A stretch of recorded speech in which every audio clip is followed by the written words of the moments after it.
Diba?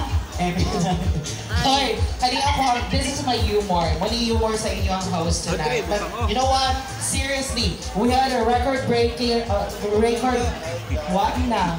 So good pala. We had a record-breaking crowd last night. Napakita yun nato kung unsa nato kamahal ang atong palagi nga si TJ Monterde. Diba?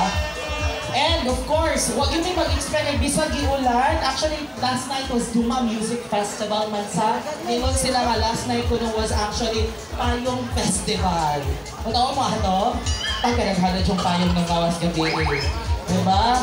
So katong wala dili gabi, dili karinay. Hindi naman katulog.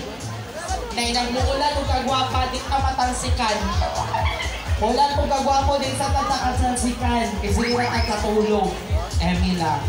Again, we welcome you to Duma Music Duma Katawa 2024. It's actually my second year, I guess, hosting the Duma Katawa, and it's really a privilege. Dako kayo yung privilehiyo na sa kadaghan ng MC, kadaghan ng mga gwapa-gwapo sa Dumaguete, ang inyong friend nga si Gilbert. Again, my name is Gilbert Sidigo, and I will be your host for tonight's celebration of fun and comedy. And of course, we'll be also celebrating the talents of our drag queens here in the city of Dumaguete. Ayan! But before that, nasa ko yung pangganahan i-acknowledge once again, without the efforts of the people at the City Tourism Office, we wouldn't have our 76 Charter Day celebration. Of course, can you pinanuna